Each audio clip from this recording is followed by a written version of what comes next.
Assalamualaikum warahmatullahi wabarakatuh. Jadi hari ini kita akan bersama Sister Villa, kita akan bahas OTW nikahnya Bunda Asma Nadia. Jadi sebentar lagi tungguin ya, menunggu Bunda Asmanya join dulu. Di akhir dari live ini kalian akan dapetin bukunya Bunda Asma Nadia, OTW nikah yang bertanda tangan Bunda. Tuh. Jangan lupa untuk follow Instagramnya Taklim Cloud dan Sister Villa Ontok, Sister Villa.diary. Terus bikin rangkuman apa aja yang akan dibicarain hari ini di story kalian. Masya Allah. Assalamualaikum. Waalaikumsalam warahmatullahi wabarakatuh Bunda. Masya Allah, seneng banget bisa ngobrol bareng Bunda. Salam buat semua teman-teman di Taklim Cloud ya. Jadi Iya. ini seru ya. Kita akan Seru. buku OTW nikah. Betul banget Bun. Hari ini juga kita akan kasih giveaway sama teman-teman yang nonton. Jadi kalian akan dapetin buku Bunda Asma Nadia OTW nikah dan bertanda tangan Bunda Asma. Tada!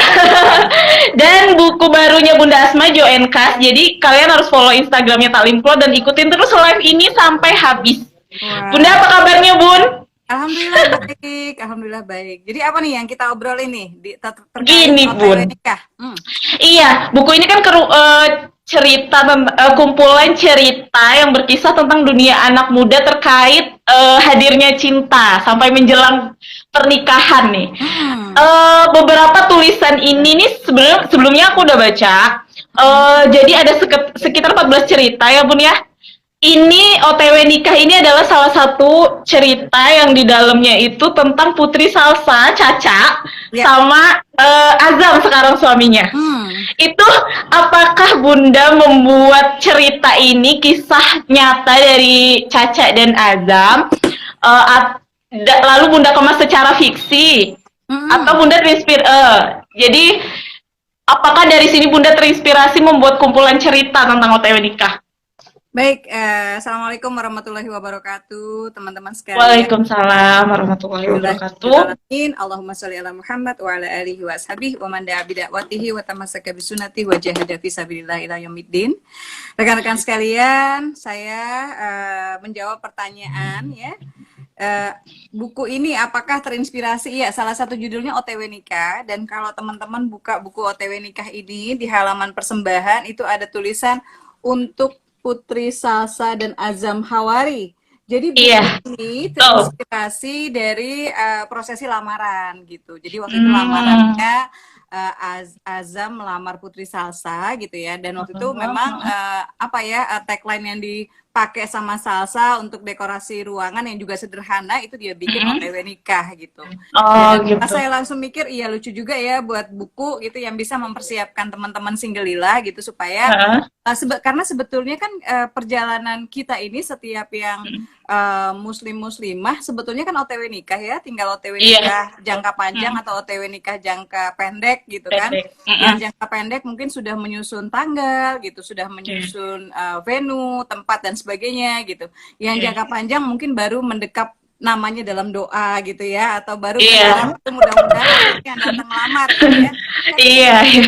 Persiapan itu harus, kalau menurut saya harus ada untuk OTW nikah, dan persiapan OTW nikah itu bukan persiapan yang pas orangnya ada baru kita bersiap gitu, karena kalau kita pengen mendapatkan jodoh yang terbaik kan harusnya kita juga mengikhtiarkan membuat proses yang membuat diri kita tuh menjadi lebih baik gitu. Jadi berproses untuk menjadi lebih baik supaya mudah-mudahan jodoh yang Allah kasih juga lebih baik kan gitu ya.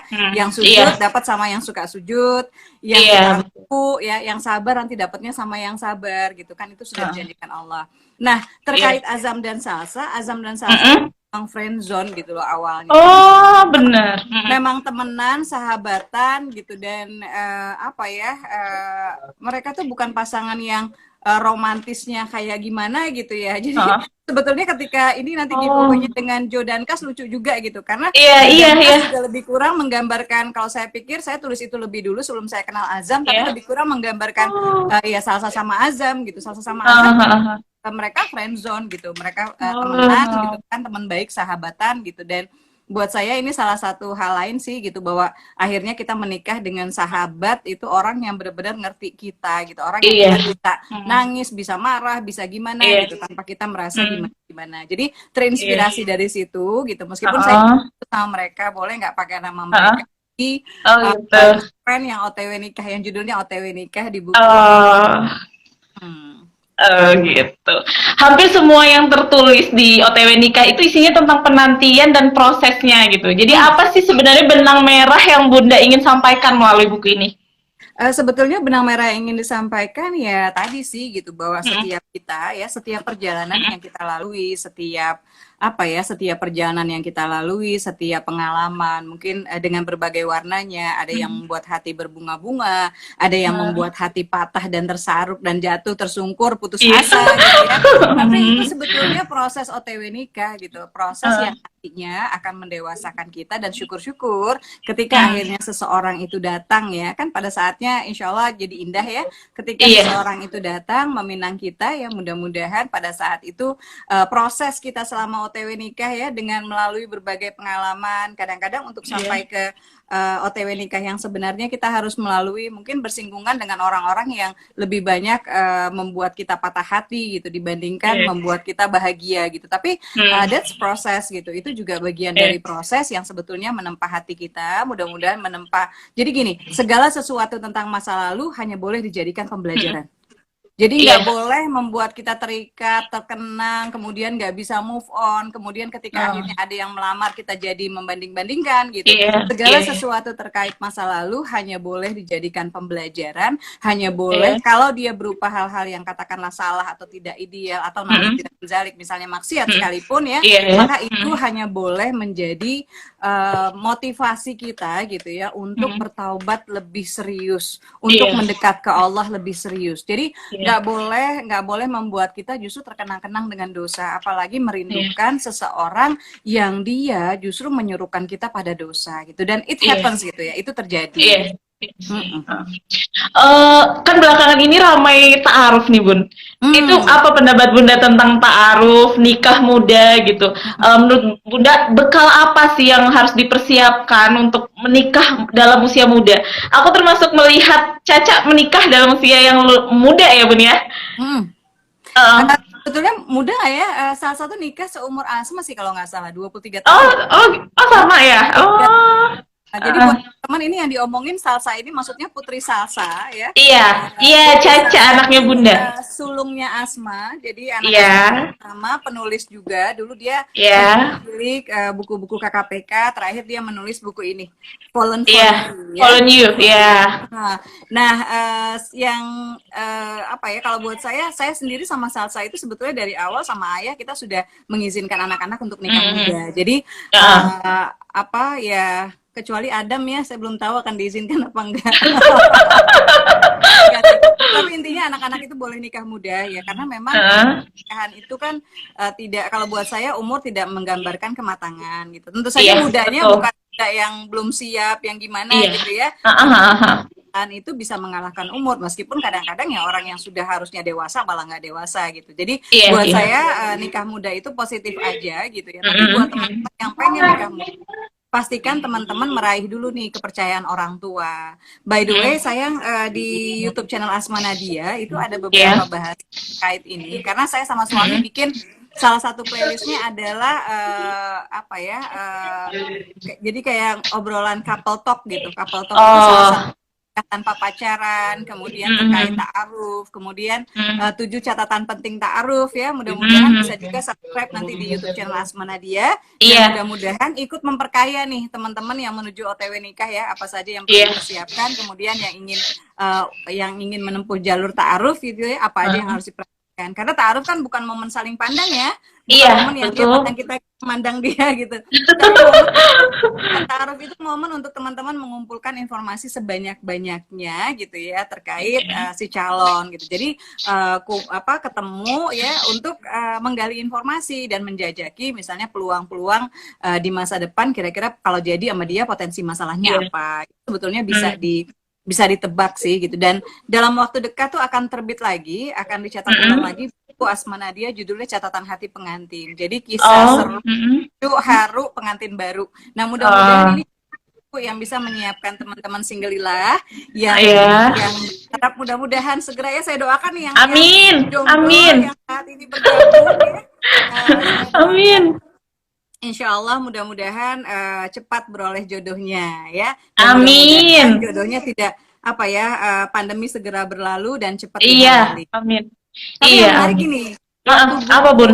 OTW nikah itu launching ya, ada kesaksian dari seorang putri ya, remaja putri, nggak remaja banget sih, udah 20-an something gitu, yang dia bilang, kita tanya nih gitu ya, kenapa dia akhirnya beli buku OTW nikah gitu, terus dia bilang, saya sama pacar saya tuh, saya pacaran udah 13 tahun katanya. Gue bilang 13 tahun lama banget gitu ya.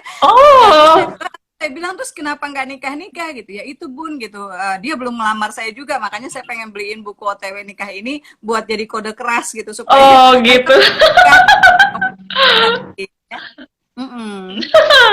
Bun, menurut Bunda itu pernikahan itu apa sih? Soalnya kita melihat Bunda tuh harmonis gitu keluarganya, Masya Allah.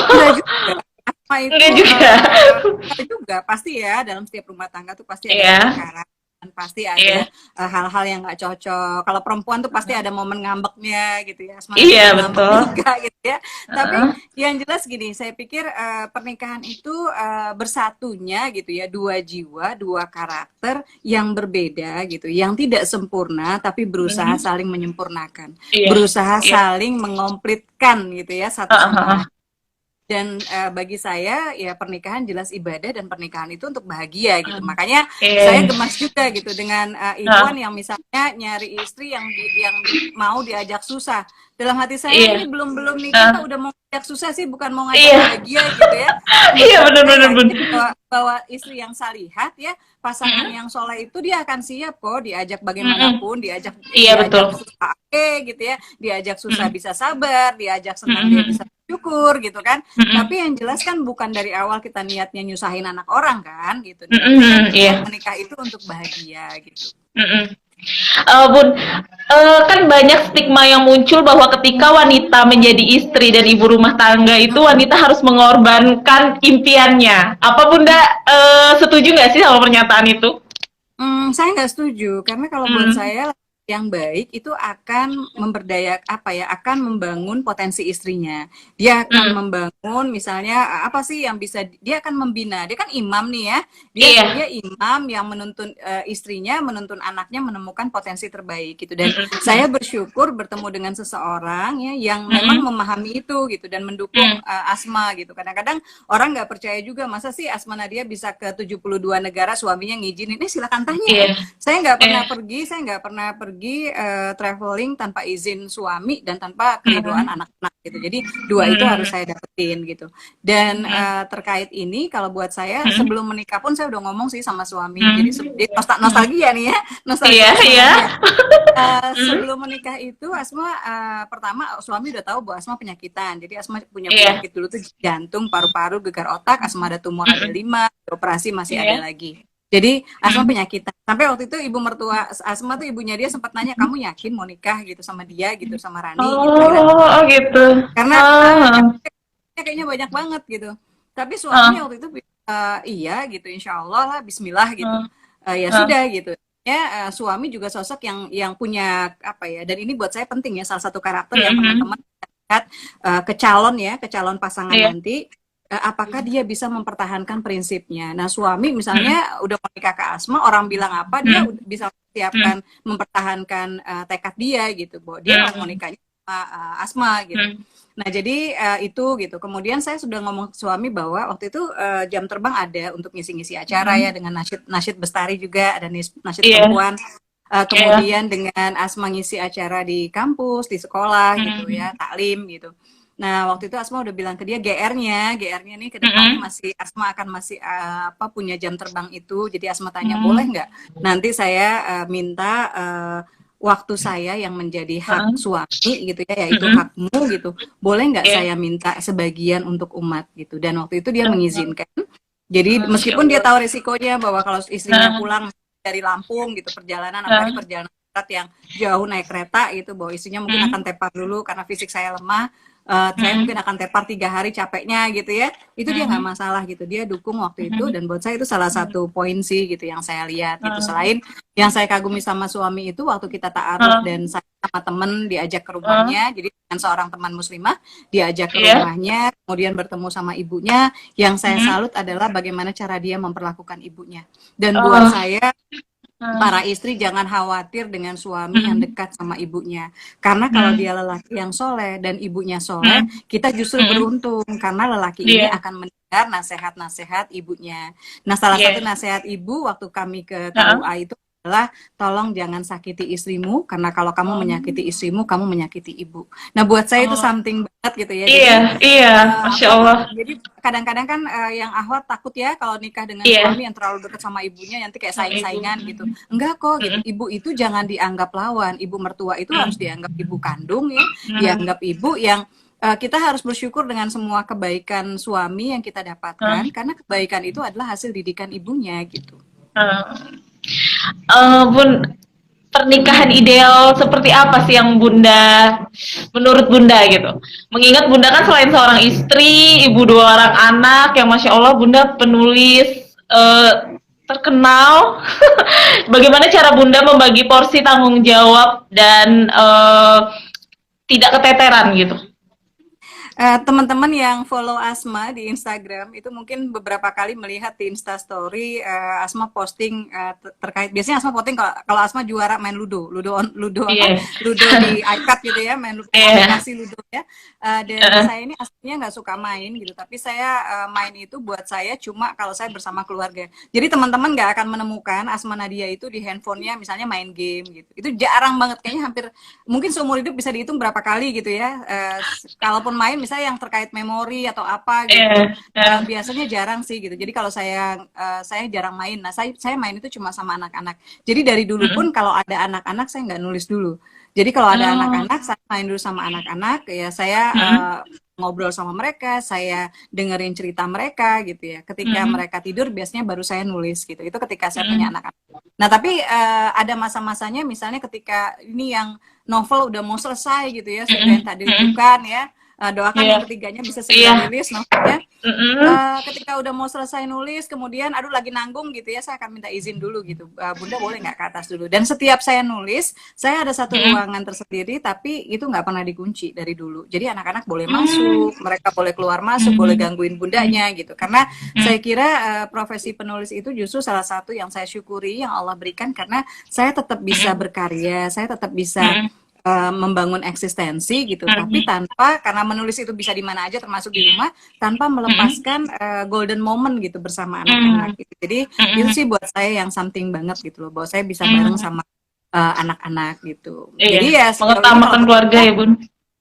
Pernikahan yang ideal itu menurut saya seharusnya gitu ya, satu keluarga itu gini, ini kan bertemunya 2 jiwa nih, 2 karakter, 2 potensi, 2 2 kekayaan. Artinya kekayaan itu dari mulai wawasan, pemikiran ya. Harusnya kalau buat saya pernikahan itu jika diniatkan sebagai bentuk ibadah, maka seharusnya pertemuan suami dan istri itu memberikan kebaikan tidak hanya bagi keduanya, tapi juga bagi orang-orang di sekitarnya.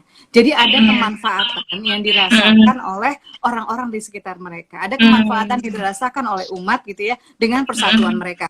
Bukan justru setelah menikah istrinya tidak berkarya, suaminya menghilang dari taklim gitu. Bukan justru seperti itu gitu. Justru seharusnya makin aktif. Pernah ada yang nanya, tapi kan sekarang kita menikah, ada pasangan yang harus diladeni, ada anak-anak yang harus diurus. Bagaimana kita bisa tetap jadi muslimah yang produktif nih, jadi singgalilah atau jadi muslim produktif. Saya bilang makanya jangan dari sekarang aktif di dakwahnya itu jangan cuma 50%. Kalau 50% berkurang setengah, tinggal 25% kan setelah menikah. Tapi kalau bisa dari sekarang aktif di dakwahnya itu 200% gitu. Jadi aktif maksimal gitu. Sehingga ketika nanti menikah, kalaupun berkurang itu masih 100%. Tapi kalau buat saya pernikahan jika diniatkan sebagai ibadah dan visi suami sama istri sama-sama jannah visinya, sama-sama jannah tujuannya ke surga, maka harusnya pernikahan itu memberikan kebaikan kepada orang-orang sekelilingnya. Jadi ada kebaikan yang dirasakan oleh umat akan persatuan mereka gitu. Jadi ada potensi yang lebih terasa, ada kerja bareng, ada bentuk pemikiran. Karena teman-teman mungkin melihat Asma punya buku dan sebagainya. Tapi buku-buku Asma juga suami Asma baca gitu loh. Bahkan beliau merupakan salah satu kritikus pertama karya-karya Asma. Jadi kalau ada karya Asma yang menurut teman-teman bagus ya, menarik dan sebagainya, suami saya berperan di situ gitu. Bahkan saat ini saya sedang mengerjakan salah satu web series ya untuk anak gitu. Dan itu pun saya akan minta suami untuk baca, ya baca deh ya, ada yang aneh nggak sih gitu, atau ada yang bagus nggak sih gitu. Jadi ini kerjasama gitu. Saya pikir kerjasama. Di balik seorang suami yang sukses ada istrinya. Di balik istri yang sukses itu juga ada suami yang luar biasa. Masya Allah. Apa saja sih yang harus dipersiapkan Ibu untuk memantaskan diri dan berani untuk memulai hidup baru gitu dalam sebuah organisasi yang namanya rumah tangga? Apa saja yang perlu dipersiapkan? Saya pikir yang pertama ya bangun bangun lebih banyak hal positif terhadap dirimu, bangun kemandirian, karena saya yakin terutama teman-teman yang pengen nikah muda itu harus menunjukkan loh ke orang tua bahwa teman-teman siap gitu. Jadi gimana mau nikah muda kalau misalnya ngambeknya dikit-dikit ngambek, dikit-dikit kunci diri dalam kamar gitu kan ya, dikit-dikit emosian gitu. Gimana dipercaya gitu udah bisa ngurus anak gitu kalau ngurus emosi diri sendiri aja nggak bisa gitu. Kemudian yang lainnya kalau buat yang ikhwan saya kira ya harus mulai mempersiapkan maisha sih, harus mulai punya penghasilan gitu. Jadi jangan tergantung, apalagi kalau bisa, kebetulan suami Asma itu kenapa dia bisa mandiri, kenapa dia bisa mengambil keputusan sendiri, karena memang dari SMA dia sudah membiayai dirinya sendiri gitu loh. Jadi pas kuliah itu udah biaya sendiri, udah nggak minta sama orang tua gitu, dia cari pekerjaan part timer gitu. Suami itu dulu personil tim Nasid Nada ya di awal. Yang Cinta Ilahi, dia yang nulis Muslim Watashiwa, dia nasyid, dia yang nulis Just Giving Once gitu. Jadi dia nulis syair juga gitu. Jadi kalau buat saya salah satunya itu sih, kemandirian yang harus kita tunjukkan, kemudian kedewasaan ya. Jadi orang tua harus percaya itu, dan salah satunya orang tua bisa percaya kalau teman-teman pengen nikah ketika masih kuliah, maka orang tua harus percaya bahwa nilai kuliahmu nggak akan hancur begitu kamu menikah. Caranya bagaimana ya, dari sekarang nilai kuliahnya dibikin cum laude ya, dibikin amat sangat bagus, IPK-nya di atas 3,5 gitu, sehingga orang tua percaya gitu. Tapi kalau IPK kamu cuma pas-pasan 2,3 gitu ya, terus mau nikah ya apa jadinya gitu kan, orang tua juga pasti wajar lah jika mereka khawatir ya. Kalau mereka khawatir, bagaimana mereka bisa memberikan izin untukmu. Kemudian yang lain adalah perkuat hubungan kamu sama Allah ya, perkuat hubungan kamu sama Allah, tambah kelayakan. Apa sih, coba koreksi diri deh, jangan merasa nyaman dengan kekurangan diri sendiri. Misalnya, apakah sabar saya ini cukup gitu, atau harus ditambah? Apakah keikhlasan saya harus ditambah? Salah satu bentuk ketidakikhlasan itu adalah kalau amalan kita, kebaikan kita itu tergantung dari komentar orang. Jadi kalau mendapat pujian kita masih semangat, mendapat cacian kita masih hati, menurut saya keikhlasan kita masih harus kita koreksi gitu ya. Tambah ya ubudiyahnya, ibadahnya ke Allah gitu ya, supaya apa? Tujuannya ya supaya Allah memberikan kita pasangan di waktu yang tepat, dan pasangan terbaik yang bisa kita dapatkan, yang mudah-mudahan jadi penuntun kita ke surga, jadi bisa sehidup sesurga nanti. Oh, Masya Allah. Amin. Gini Bun, ada beberapa yang kita mungkin ingin sekali cepat menikah cepat, namun beberapa diantaranya justru memilih menunda pernikahan. Itu bagaimana sih menurut Bunda? Biasanya nunda itu antara ingin karir dulu gitu Bun. Sementara kan menikah itu kan ibadah, ya nggak sih Bun? Kalau menurut saya, kalau udah datang laki-laki yang tepat, jadi jalani aja gitu loh, jalani. Tapi datang laki-laki yang tepat ya why not juga gitu loh. Kenapa kita karena kadang-kadang gini loh, misalnya banyak yang pengen mencetak apa sih, mencapai karir dan sebagainya gitu ya, masih pengen merintis ini dan itu, ada target-target dunia yang belum tercapai gitu. Yang menarik itu terkait fenomena keberkahan yang Allah berikan termasuk dalam sebuah pernikahan. Kadang-kadang keberkahan itu tidak membuat 1 tambah 1 sama dengan 2 gitu, atau 1 kurang 1 sama dengan 0 gitu ya. Tapi bisa jadi keberkahan itu malah kemudian membuat kita bisa punya energi, punya sayap lebih untuk mencapai impian-impian kita gitu, ketika kita menikah dengan orang yang tepat. Jadi kalau buat saya ya ini sih pilihan. Tapi satu sih, jangan menikah karena terpaksa, jangan menikah karena kasihan, jangan menikah karena nggak enak. Nih cowok udah nungguin kita, atau udah lama kita 3 kali Iya. gitu ya.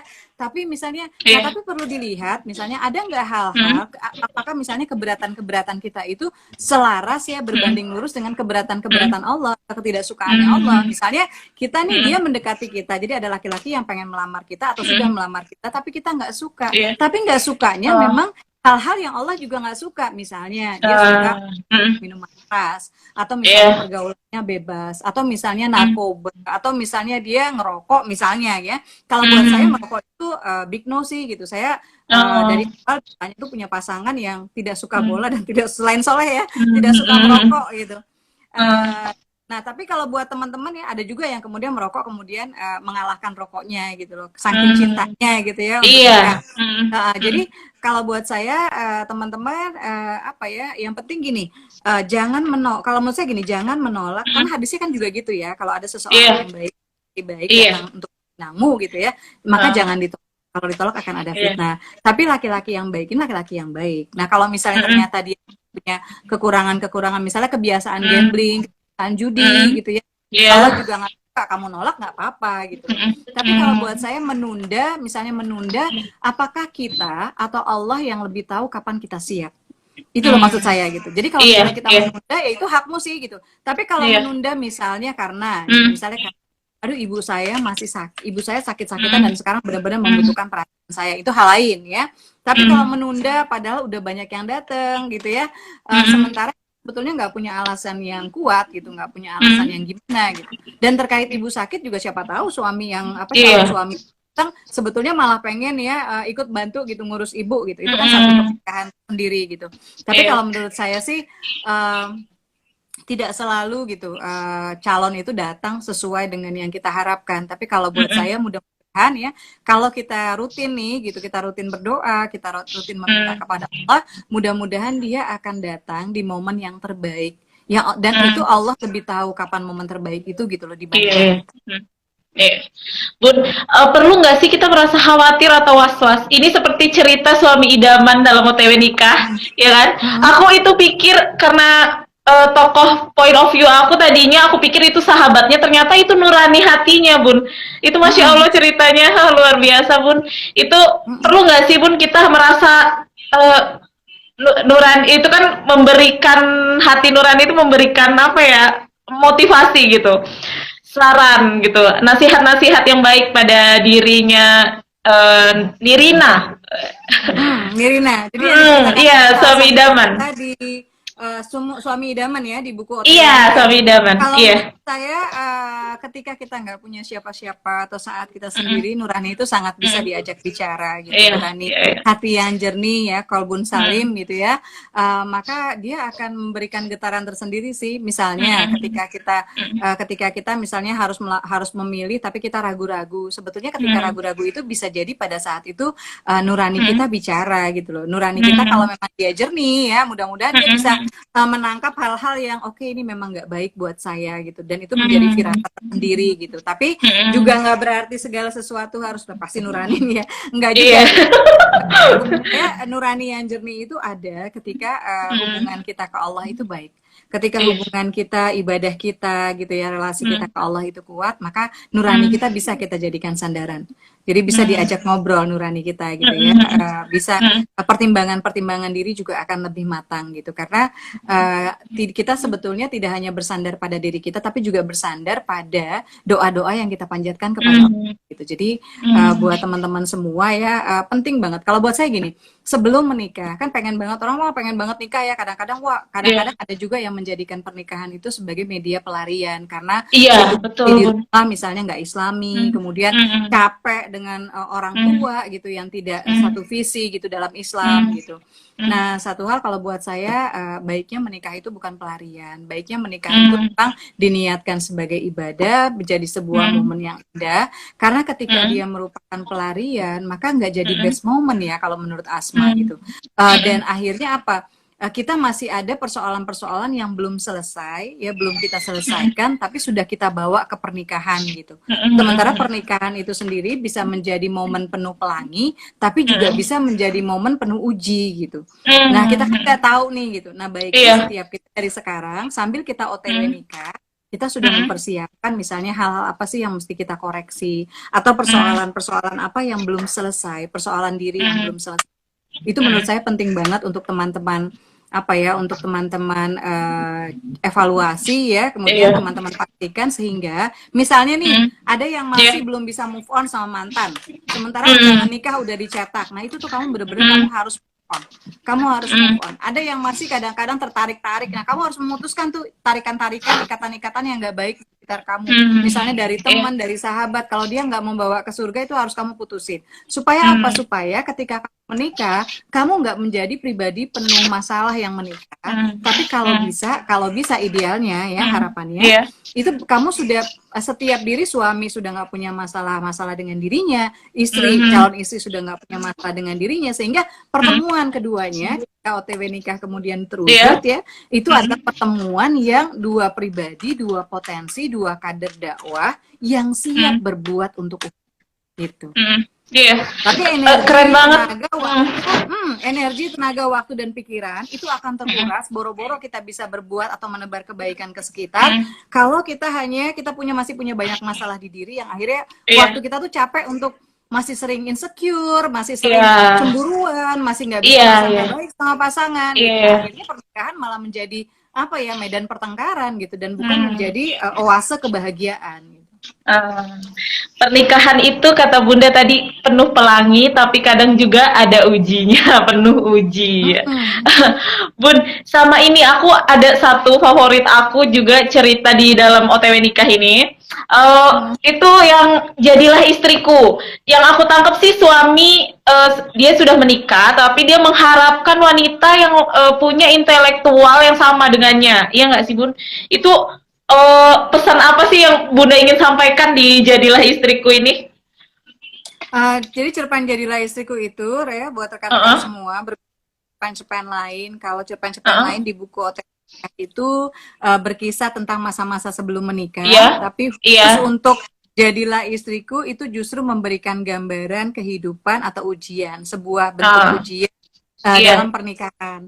Dan Iya. saya Betul. sebetulnya ingin menarik cerpen itu dari buku ini, tapi editor saya Riyati tuh suka banget dengan cerpen itu gitu ya, dan bersikeras masukin aja deh gitu. Saya bilang ini Gitu. beda sendiri, tapi masukin aja deh gitu ya. Jadi akhirnya dimasukkan Gitu. gitu. Dan ternyata Jadilah Istriku kemudian menjadi satu dari 4 cerita di dalam buku Iya. OTW Nikah yang insya Allah dalam proses difilmkan dengan MNC Pictures. Jadi Masya Allah, ya. teman-teman Amin. semua ya.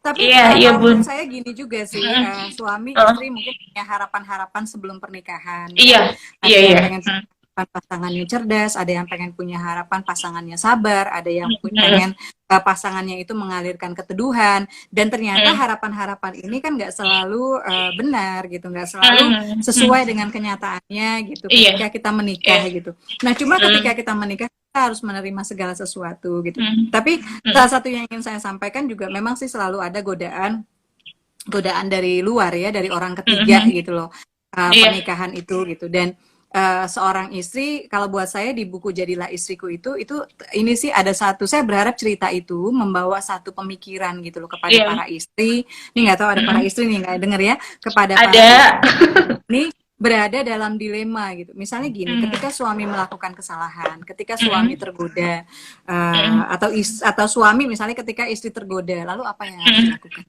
Ketika mereka minta maaf, kapan kita memutuskan kita bisa memaafkan, atau kapan misalnya ini udah terlalu sering nih, udah berkali-kali nih gitu, dan kelihatannya udah menjadi sebuah kebiasaan gitu, maka mungkin saatnya kita mengatakan oke, it's enough ya, cukup ya, dan karena saya juga berhak bahagia gitu, dan mungkin memulai lembaran baru dalam hidup gitu ya.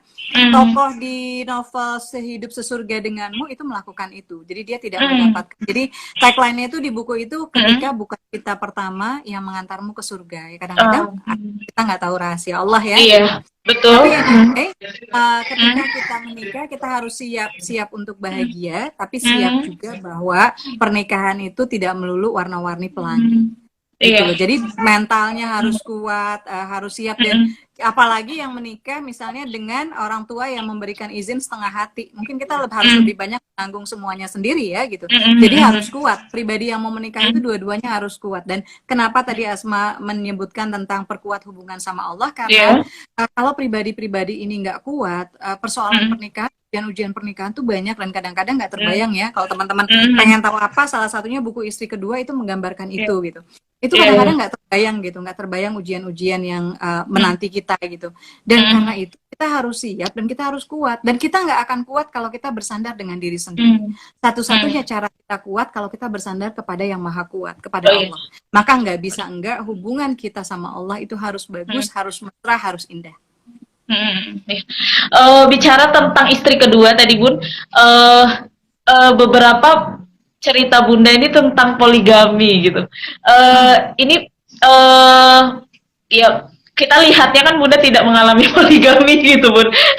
Ini apa sih yang mendasari Bunda ingin menulis ini gitu? Iya, tadi ada pertanyaan, Bun, kenapa banyak nulis tentang poligami? Nah, buat Iya. yang seperti itu, dari 60 buku Asma Nadia yang bertema poligami rata-rata sampai 5 deh gitu. Jadi kalau dibilang Asma Nadia banyak menulis tentang poligami, Asma Nadia lebih banyak menulis tentang tema lain selain Iya. poligami ya. Karena poligami Iya. mungkin cuma 2 atau 3 buku ya. Yang pastinya Surga yang Tak Dirindukan terkait buku catatan hati seorang istri ada Iya. disinggung sama buku Istri Kedua ya. Bukan. Dan kalau buat saya ini banyak dipercaya atau enggak, saya ini banyak banget nerima curhat dari pembaca. Dan sejauh ini saya meskipun tidak selalu bisa membalas, tapi saya berusaha merespon ya. Walaupun tidak selalu berusaha merespon pembaca curhat-curhat mereka gitu. Dan di antara curhat itu kayak banyak banget tema-tema. Kalau perempuan itu biasanya ujiannya memang terkait itu sih, terkait perselingkuhan, terkait poligami gitu. Bahkan baru-baru ini saya menerima curhat seorang istri yang ibunya baru meninggal belum 40 hari, terus suaminya tiba-tiba pengen poligami. Yang kalau menurut saya aduh timingnya bagus banget ya gitu. Cakep banget timingnya gitu. Kayak nggak bisa menunda untuk sampai istri lagi berduka gitu, kok dia mengajukan agenda poligami, atas bukan merupakan agenda yang dirindukan setiap istri gitu. Jadi kalau buat saya kenyataan bahwa saya alhamdulillah, mudah-mudahan sih masih istri satu-satunya ya, Isa Alamsyah gitu ya, bahwa saya tidak mengalami itu tidak berarti saya tidak bisa merasakan, tidak bisa berempati terhadap para istri yang terluka, terhadap luka-luka pengkhianatan, terhadap luka-luka misalnya luka poligami. Kan karena gini, banyak suami yang saya bisa mengatakan banyak, karena menurut saya kebanyakan suami yang menikah lagi ya, itu mereka menikah lagi jadi menaruh agenda poligami tiba-tiba on the table gitu ya, tiba-tiba dihidangkan topik poligami itu tanpa sebelumnya pernah menyiapkan istrinya, tanpa sebelumnya membangun kesiapan anak-anaknya. Berapa banyak ayah yang berpoligami berani ngomong depan anaknya bahwa ayah akan menikah lagi, tapi ayah berjanji tidak akan menelantarkan kamu dan ibumu, ayah tetap sayang sama kamu dan ibumu, gitu. Jadi kalau menurut saya poligami itu ada dalam Islam, dan karena dia ada dalam Islam, disebut di Al-Quran, maka kita nggak boleh menolak poligami itu ada. Tetapi kita harus mengoreksi praktisi poligami yang tidak bijak, yang membuat poligami tidak kelihatan mulia gitu loh. Kalau kita lihat di zaman Rasul kan poligami itu penyelesaian masalah gitu, menjadi penyelesaian masalah sosial saat itu gitu, untuk mendamaikan. Kemudian Rasulullah itu istrinya yang gadis cuma Aisyah gitu, yang lainnya itu ibu-ibu gitu. Khadijah pun tidak muda gitu ketika menikah dengan Rasul gitu. Jadi Rasulullah, dan ada sebuah hadis ya, yang ingin saya populerkan bahwa ketika, dan saya masukkan di buku Istri Kedua karena saya ingin ini, by the way, buku Istri Kedua itu bagus dibaca para perempuan yang dilema, misalnya saat ini diminta untuk menjadi istri kedua, atau dibaca para suami yang pengen menikah lagi, karena bukunya bukan mendorong suami untuk menikah lagi, tetapi justru memberikan banyak sekali pertimbangan berat yang harus yang harus diketahui seorang suami gitu ya, kisah-kisah yang tidak terbayangkan gitu, dan itu mungkin terjadi. Dan perspektif poligami dari sudut mata, dari poin pandang istri pertama, istri kedua, suami yang berpoligami, suami yang sempat ingin berpoligami kemudian nggak jadi, kenapa? Dan yang berikutnya adalah perspektif yang tidak kalah penting dari anak-anak istri pertama dan anak-anak istri kedua. Menurut saya ini harus dibaca oleh setiap ayah, oleh setiap bunda, oleh setiap calon ayah, oleh setiap calon bunda. Karena apa? Karena kadang-kadang yang melamar kita nih kadang-kadang suka nakal gitu. Nanti siap nggak kalau Ana mau nikah lagi atau poligami? Dalam hati saya, ini belum tentu diterima udah ngomong siap poligami. Betul. Berbeda tentunya dengan misalnya poligaminya ulama gitu ya. Ada ulama yang dia punya 4 istri, dari 4 istri dia punya 40 anak, dan 40 anak itu hafal Quran. Itu jelas Masya salah satu indikator Allah. poligami yang berhasil. Poligami Iya, yang tidak menelantarkan, tidak merusak keluarga pertama. Poligami iya, kalau menurut saya anak-anak itu akan susah ngafalin Quran kalau ibunya pada stres, pada iya, depresi gitu kan. Ini berarti kan betul. poligaminya indah gitu, poligaminya Iya, nyaman gitu loh, sehingga keluarga istri pertama tidak ditelantarkan, keluarga istri kedua juga tidak ngelunjak, tidak menyakiti istri pertama gitu ya, dan seterusnya gitu. Dan kalau menurut saya tetap akan bicara sih terkait poligami, terkait luka-luka perempuan, karena hal itu masih terjadi gitu loh. iya, Masih iya, terjadi misalnya di salah satu cerita di buku catatan hati seorang istri. By the iya. way, semua buku Asma Nadia yang pakai judul catatan hati itu dari kisah nyata. Istri kedua itu juga Oh, dari kisah nyata semua. Jadi di catatan hati seorang istri itu ada cerita tentang seorang istri yang punya suami yang sering melakukan KDRT, yang suaminya itu sholatnya domisoldo, misalnya subuh enggak, zuhur sholat, asar enggak, maghrib enggak, isya sholat gitu ya. Jadi sholatnya pun belum benar gitu loh. Tapi setiap dia misalnya habis pulang dari sholat Jumat, kebetulan ulama khotibnya itu bicara tentang poligami, dia pulang dan dia bilang sama istrinya bahwa kata Ustadz kalau saya muslim yang unggul saya harus nikah lagi gitu. Padahal laki-laki ini setiap dia mendekati istrinya selalu istrinya merasa kayaknya gue mati nih sekarang, kayaknya gue mati sekarang. Dan menurut saya ini pribadi yang belum siap sih untuk poligami iya, gitu loh. iya, Dan kita iya, tulisan-tulisan Asma Nadia ya iya, berusaha menghadirkan sebuah apa ya mungkin persepsi atau menambah wawasan supaya tidak terjadi hal-hal ini gitu. Kalaupun suami memutuskan menikah lagi, sudah dengan persiapan, sudah dengan meminimalisir ya luka dari keluarga pertama gitu. Sudah dengan persiapan pertimbangan. Begitupun para istri yang misalnya, istri-istri ada yang saya siap deh suami saya ikhlas, suami saya nikah lagi sebentar. Kamu ikhlas, anak-anak kamu kira-kira bisa ikhlas nggak? Karena iya, anak-anak itu perempuan dewasa bisa ikhlas, tapi anak-anak akan merasakan kehilangan sebagian waktu ayahnya. iya, Nah itu menurut saya iya, juga harus dibicarakan. iya. Masya Allah. Waktu Bunda launching buku Cinta Doa Kodi, Bunda bilang kalau cerita-cerita Bunda adalah merujuk kepada perempuan, karena Bunda bilang merubah satu perempuan bisa merubah suatu negara. Masya Allah. Pesan apa sih yang Bunda ingin sampaikan ke generasi muda gitu, khususnya perempuan yang saat ini mungkin mengalami dilema atas memperjuangkan impiannya atau fokus terhadap keluarganya? Saya menulis terutamanya untuk membaca perempuan. Saya Iya. ingin perempuan-perempuan di Indonesia itu kuat. Saya ingin perempuan-perempuan di Indonesia itu tegar. Saya ingin perempuan-perempuan di Indonesia itu terbiasa berpikir dengan logika, tidak hanya Iya. menurutkan perasaan. Saya ingin perempuan-perempuan Indonesia selalu punya senyum yang bisa mereka suguhkan di hadapan anak-anak mereka. Karena perempuan adalah madrasah pertama anak-anaknya. Dan kualitas madrasah ini berpengaruh terhadap kualitas generasi yang dibentuk gitu. Bagaimana seorang anak bisa punya citra diri yang positif ketika ibunya hanya lebih sering menangis di rumah karena luka hati. Bagaimana seorang anak bisa timbul kepercayaan dirinya ketika ibunya selalu merasa insecure, selalu menyalahkan dirinya ketika misalnya suaminya berselingkuh atau ketika suaminya menikah lagi.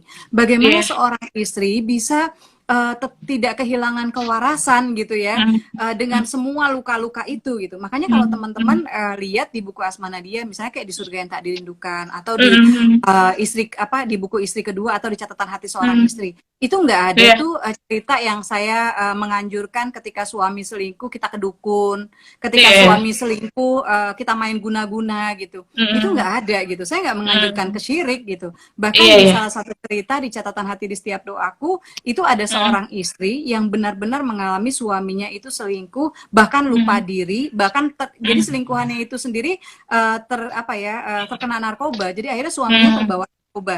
Itu kanan kiri depan belakang sampai mertua sendiri suruh dia cari orang pintar gitu. Tapi dia nggak mau. Dia cuma mau melarikan luka dan masalah dan ujian yang Allah berikan itu ke Allah aja gitu. Dia cuma pengen ngadu sama Allah, dia cuma pengen tahajud, dia cuma pengen menambah ibadah dia gitu. Dan perlu waktu, tapi akhirnya suaminya kembali ke dia. Meskipun perusahaannya udah hilang gitu, suaminya Iya, perlu iya. direhabilitasi dari ketergantungan narkoba gitu. Tapi ini loh yang saya pengen sampaikan bahwa di buku-buku Asma Nadia saya pengen perempuan Indonesia tahu Iya, bahwa mereka nggak sendiri. Kalau mereka punya luka, iya, mereka nggak sendiri.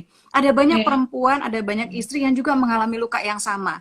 Dan Iya, opsi misalnya untuk nauzubillah min zalik bunuh diri, atau misalnya menyakiti anaknya, atau misalnya kehilangan kewarasan, atau misalnya kehilangan iman gitu ya, dan kemudian jadi gila atau jadi apa. Saya nggak ingin itu menjadi opsi gitu loh, karena iya, terutama ketika seorang istri sudah menjadi ibu, maka dia perlu amat sangat kuat gitu, supaya apa? Supaya dia bisa tetap hadir. Di novel, salah satu novel Asma, ada Asma tulis, seorang ayah mungkin pergi, tapi seorang ibu akan terus menemani. Seorang ibu akan mendampingi. Dan saya pengen perempuan Indonesia bisa selalu hadir bagi anak-anaknya. Jadi kebayangkan kenapa penting buat Asma Nadia mengupas masalah perselingkuhan, mengupas masalah poligami gitu, karena saya pengen memberikan bisa apa ya, semacam menggenggam tangan gitu loh para pembaca yang saat ini terluka karena dihianati, merasa sendiri, merasa dirinya jelek, gendut, hitam, dan karenanya wajar jika suaminya selingkuh gitu. Suatu hal tidak ada kekurangan pasangan yang bisa dibalas, yang layak dibalas dengan sebuah perselingkuhan. Itu nggak ada. Gitu. Jadi saya pengen mereka nggak merasa sendiri, supaya nanti ayo perempuan Indonesia kuat. Makanya Asma suka sedih kalau misalnya ada yang bilang, Bun, saya sebelum nikah baca buku-buku Bunda, sekarang cuma setelah menikah nggak sempet lagi. Aduh sayang banget gitu loh, karena justru buku-buku Asma sekarang itu lebih banyak berbicara untuk menguatkan para istri dan para calon istri. Iya, betul. Betul sekali, Bun. Masya Allah, bagus banget sih buku-buku Bunda. Aku termasuk salah satu fansnya Bunda Asma Nadia. Bun, di OTW nikah ini kan Bunda mau dijadiin film ya? Ini salah satu ceritanya cerita yang mana? Kasih tahu nggak ya? Kasih tahu dong. Yang difilmkan ada 4 cerita, tapi salah satunya jadi istriku.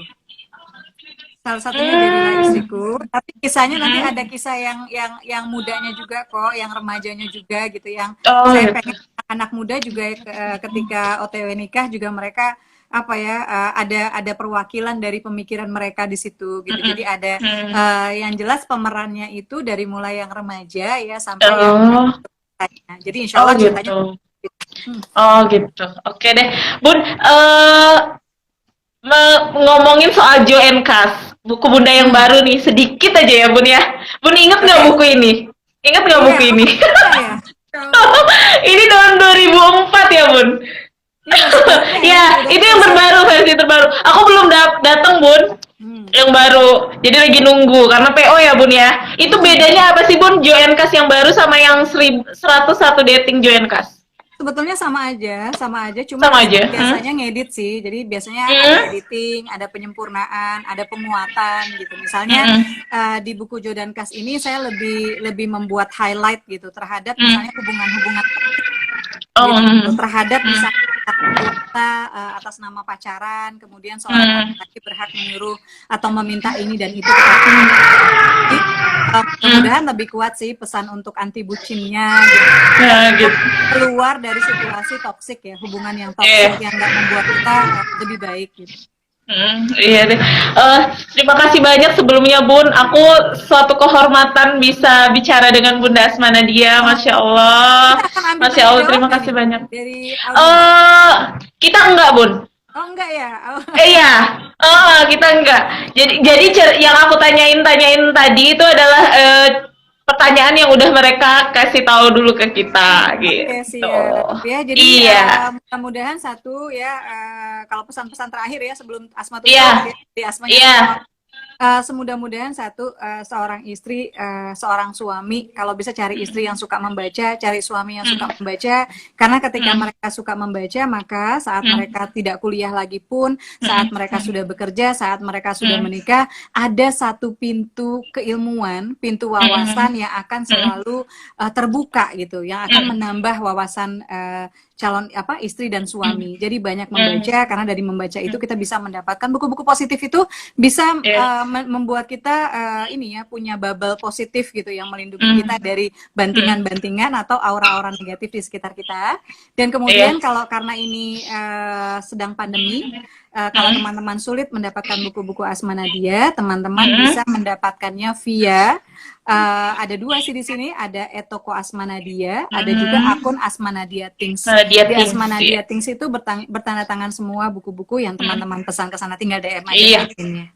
Iya, oke. Terima kasih banyak Bunda, jazakillah Sama-sama khair saya, atas terima kasih kesempatan sudah ini. Terima kasih dapat banyak. membaca karya-karya Iya, Bu Asma ya. Jadi itu udah iya, iya. kolektor ya, dan kasih itu Iya, banyak. iya, heeh. Masya Allah, terima kasih banyak Bunda. Terima kasih untuk waktunya, terima kasih untuk ilmunya, terima kasih untuk hari ini. Semoga Bunda selalu sehat dan keluarga, Masya Ya, Allah. dan semoga juga Ya, pendengar kita semua selalu sehat lahir batin. Ingat ya, bukan amin. cuma ubudiyah kita yang kita jaga, tapi juga kesehatan fisik ya, kesehatan Iya. lahir. Supaya kita bisa jadi ibu yang kuat, yang sehat, yang mudah-mudahan nafasnya panjang dampingin suami dan dampingin anak-anak kita. Iya, aku mau ngingetin dulu Bun buat teman-teman. Jadi kita akan ada giveaway buku OTW Nikah Bunda Asmana Dia yang bertanda tangan dan bukunya yang terbaru Join Kas juga. Jangan lupa follow Instagram Bunda Asmana Dia, terus subscribe Instagram YouTube YouTube-nya channel, Asmana Dia. Iya, Asmana Dia. follow Lalu juga jangan Talent lupa Club. follow. Iya, terima kasih banyak Bun atas kesempatan hari ini. Kita akhiri ya Bun. Hmm. Assalamualaikum warahmatullahi wabarakatuh. Waalaikumsalam warahmatullahi wabarakatuh. Terima kasih semua yang sudah bergabung. Allah mudahkan. Assalamualaikum. Amin. Waalaikumsalam warahmatullahi. Masya Allah, terima kasih buat kalian yang udah nonton. Terima kasih banyak. Jangan lupa kalian harus ringkas cerita OTW nikah yang kita tadi gabung sama Bunda Asma Nadia. Kalian bisa mention Taklim Cloud. Nanti pemenangnya akan diumumin Taklim Cloud dan diberikan buku OTW nikah yang bertanda tangan Bunda Asma Nadia. Lalu satu lagi buku Joenkas yang terbaru dari Bunda Asma. Udah ya, Assalamualaikum warahmatullahi wabarakatuh.